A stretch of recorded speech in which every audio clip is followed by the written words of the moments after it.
Now, this story right here is two black women who are IG models. One was a mother of two, and the other one, she didn't have any children. She was single, but they're meeting strange men online, and they end up dead. Let's get into the show. Let's watch the news story, and I'm going to come back with my commentary. I might not like what I'm going to say, but let's get into the show.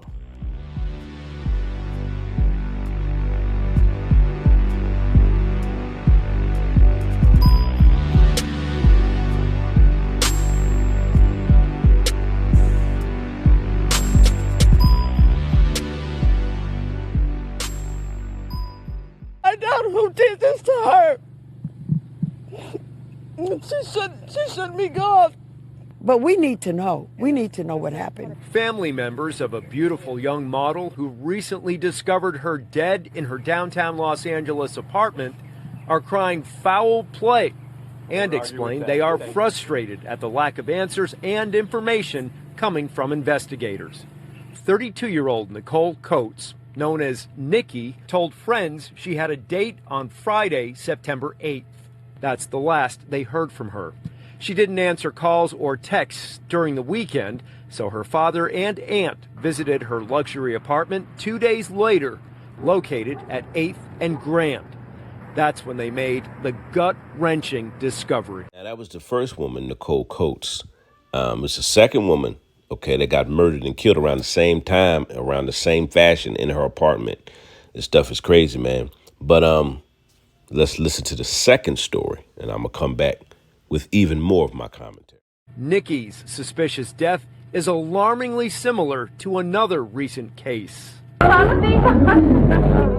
During a welfare check for concerned family members, police discovered the body of 31-year-old model and real estate agent Melissa Mooney on Tuesday afternoon.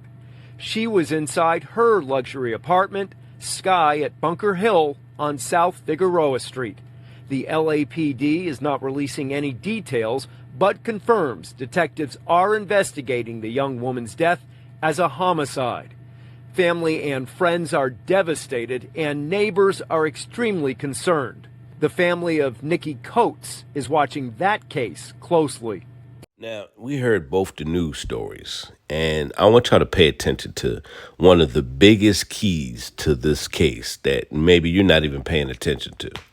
The fact that they both died in their apartment. In other words, these women dated strange men and brought them back to their apartment.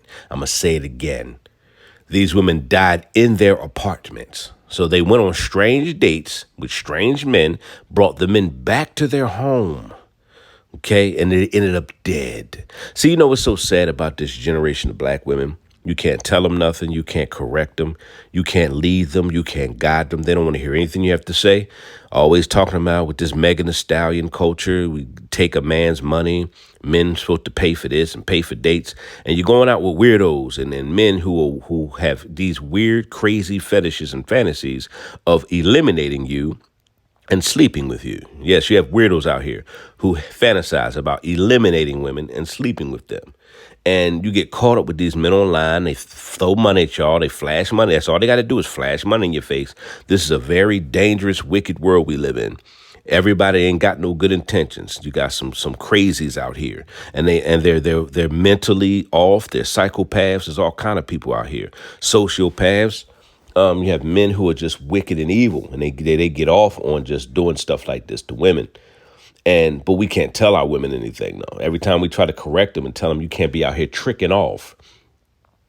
And this is what they do, different levels of tricking. Okay, if a man take you out on a date and you feel like, well, I'm gonna give him. If he take me out on a date, I'm gonna give him some. That's tricking. Trick it off. Man shouldn't have to take you out on a date. You should want to be with a man or be intimate with a man because you want to, not because he spent some money on you. So if you're a woman and you just sleep with men because they spent some money on you, you're tricking off, period. You're a trick. Okay. And this is what a lot of these women do. They go on dates with all these different men and they trick off. Okay. There's different levels of tricking off where man ain't just got to come buy you, so give you some money or just pay for it. They can pay for it in many other ways. Okay. A lot of these women go out on dates, get gifts, and they trick off that way. Okay. And it's sad to see that we're seeing a lot of these women get murdered or killed on dates. I did several videos earlier a couple months ago of women going out on strange dates and getting eliminated by the men they're going out on strange date with, tricking off. How are you dying in your own place? How are you dying in your own house, your own apartment, after meeting strange men? Why are you bringing strange men back to your home? Okay, that's how you know they're tricking off. Get mad at the truth all you want to. Oh, well. Okay, only reason a woman to bring a strange man back to their house is for one reason only. And y'all know what that is. I'm your boy Zillionaire. This is sad, but you can't tell these generation of black women anything. They don't want to listen. They're hard-headed. They don't listen to black men. They always tell me they want to be protected. But let me tell you something. The best way a black man can protect you is by you listening to his instruction, by you listening to what he has to say, by you making the right choices is protecting yourself. It's not always a man being violent or a man having to fight. A man can protect you by giving you wisdom and knowledge. Hello, somebody. A man can protect you not just physically, but allowing you to think and make the right decisions. I'm out of here.